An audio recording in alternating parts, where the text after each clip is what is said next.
Durante la jornada política de este martes, como hemos visto, se aprobó un proyecto de resolución que ha permitido que la Asamblea por primera vez debata oficialmente la coyuntura política del país y emita una posición institucional respecto de las manifestaciones de protesta y la intención de impulsar un diálogo nacional.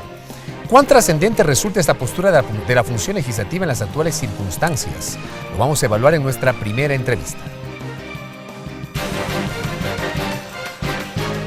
Alexandra Ocles, lideresa de organizaciones afroecuatorianas, asambleísta constituyente, secretaria de los pueblos, movimientos sociales y participación ciudadana, asambleísta nacional por Alianza País, coordinadora de la bancada legislativa.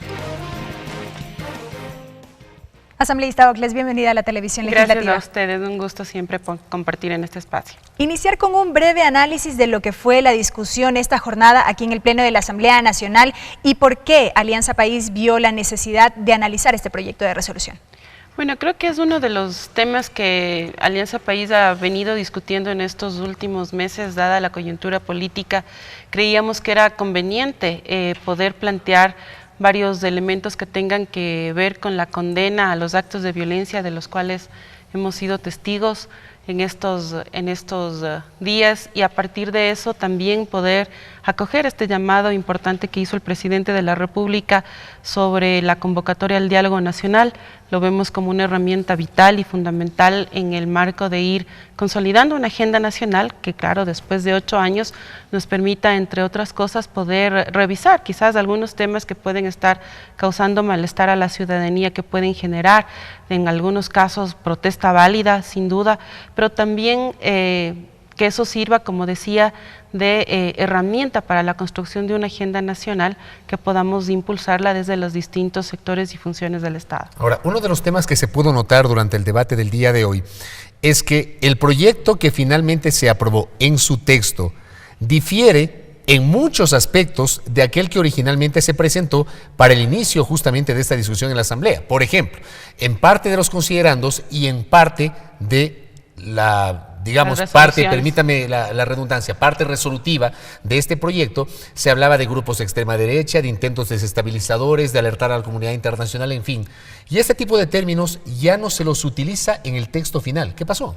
Bueno, Fabricio, creo que es evidente que efectivamente los textos que entran a la Asamblea no salen de la misma forma, y eso fue fruto del debate, primero a la interna del bloque, como siempre, pero también a la interna ya del Pleno de la Asamblea. Es decir, ahí habían algunos elementos en los que no todos coincidíamos, en los que nos parecía que esta debe ser una resolución mucho más política, en donde los juzgamientos, las deslegitimaciones no cabían.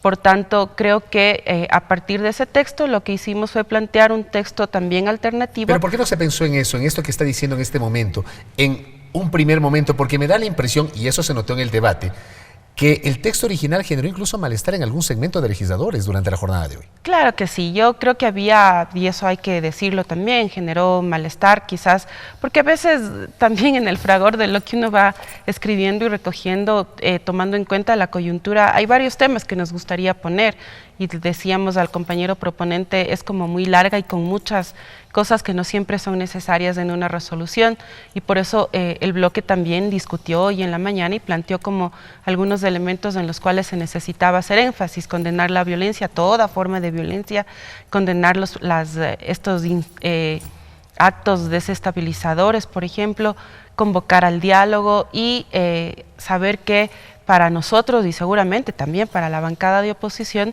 la estabilidad democrática tiene un sentido vital. En ese contexto es en donde ya en el marco de la discusión, me parece, centramos varios de los temas que recoge la resolución. Ahora bien, asambleísta, en el curso del debate, pese a que el proyecto de resolución, como usted menciona, se enfocaba a evitar todo acto de violencia e inclusive invitar al diálogo, como bien lo manifiesta, la oposición legislativa no coincidió con esos argumentos, tanto así que dijeron que más bien con este proyecto de resolución se pretendía invitar a un antidiálogo. Así, por ejemplo, señalaba la asambleísta Mae Montaño. Bueno, hay posiciones de cierta oposición que no extrañan, ¿no es cierto? Ya conocemos cuál es su idea alrededor de lo que este proceso ha significado. Yo insisto en que sin duda este es un tiempo vital para el Ecuador, un tiempo vital tanto para el gobierno, para la Asamblea, como también para la ciudadanía, en el cual el diálogo, siendo una herramienta política importante que nos permite llegar a consensos, tiene que permitirnos también poder seguir debatiendo los disensos. Es decir, creo que nada más importante que poner arriba de la mesa esta necesidad o necesidades que han sido expresadas en distintos escenarios. Quito, la semana anterior, a través de su jornada de Quito Convoca con B grande, planteó y salieron como algunos resultados previos de los diálogos, malestar alrededor del tema de universidades, por ejemplo. Me parece que ese es un tema que uno tiene que recogerlo y presentar como algunas alternativas cuando vemos que constantemente está haciendo un malestar. Entonces, desde esa perspectiva, ¿cómo no entrar en un proceso de diálogo que seguramente, incluso nosotros mismos, a la interna del bloque, lo hemos planteado? Hay que ceder en ciertos temas. Yo creo que está bien. Ceder no significa perder poder. Ceder significa asumir una responsabilidad con el país y tener la capacidad de transformar aquellos aspectos que pueden estar generando conflicto. ¿Y eso lo tiene claro Alianza País? Pregunto esto porque si bien se pretende también debatir sobre la base de los disensos, muchos se preguntan, bueno, ¿hasta qué punto se van a incorporar ciertos elementos de este debate, de los disensos, de aquellos puntos en los que algunos sectores no pueden estar de acuerdo, por ejemplo? ¿Hasta qué punto se los puede incluir al final de los diálogos cuando esto se materialice ya en políticas públicas, en leyes y demás?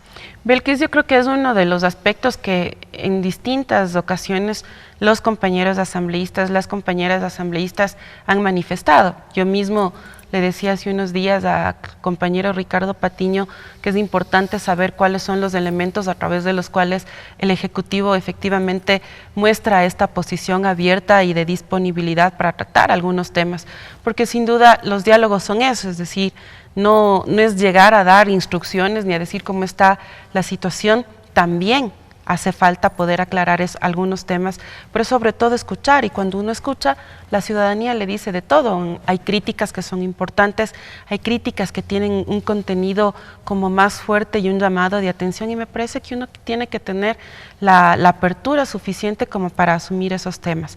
Lo hemos planteado, lo hemos discutido, próximamente tenemos una reunión del bloque legislativo con el compañero presidente, donde de la misma manera, con absoluta frontalidad y honestidad, hay que plantear también estos escenarios para saber cuál es también la posición del Ejecutivo al respecto. Ahora, en el tema de los diálogos, el presidente de la República decide retirar, en palabras de él, temporalmente, porque la figura del retiro temporal no existe ni en la Constitución ni en la Ley Orgánica. El proyecto fue retirado.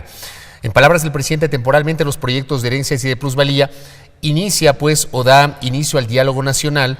El secretario de Planificación ha revelado que se han mantenido diálogos con varios sectores, con sectores de la economía popular y solidaria, con empresarios, con ONGs, con indígenas, con académicos, con estudiantes, etcétera, etcétera, etcétera, por un lado.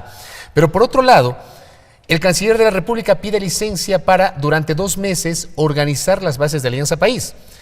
Este martes, la asambleísta Paola Pavón renuncia a su curul para ocupar un cargo en la Secretaría de Gestión de la Política, instancia gubernamental que está íntimamente ligada, se entiende, a los temas de los diálogos. ¿Qué lectura debemos tener de todos estos escenarios que de alguna manera, me da la impresión, están ligados todos de alguna forma? Fabricio, yo creo que hay una acción que es importante, o la lectura que uno puede tener, es que cada uno de nosotros es militante. Es decir, no estamos aquí por un cargo, estamos aquí por una acción de convencimiento con la Revolución Ciudadana. Y si en algún momento la Revolución nos dice, puedes y tienes que desempeñar, o acompáñanos a desempeñar ese compromiso desde este cargo, para nosotros no hay inconveniente. Es decir, y creo que esa es una muestra de lo que ha hecho Paola en este caso y de lo que también Ricardo, digamos, sin dejar de ser canciller, pero pidiendo licencia en unos 2 meses, 2 compañeros militantes ofrecen y ponen arriba de la mesa el servicio y su capacidad para generar un proceso mucho más organizado en el territorio, donde sí hay algunas falencias que me parece importante también decirlo. ¿Se tiene que recuperar o se busca recuperar las bases?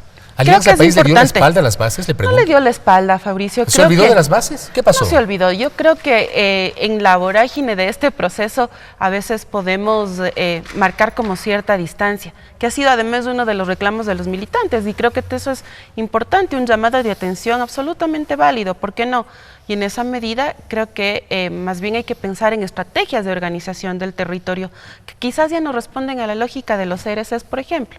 Entonces, en ese escenario, Ricardo, a partir de pedir licencia por 2 meses y de dejar la Cancillería en ese periodo de tiempo, pone al servicio su militancia para que podamos pensar juntos, por ejemplo, desde los directores distritales o desde los directores provinciales, que es mi caso, cómo generar una estrategia mejor de organización del territorio.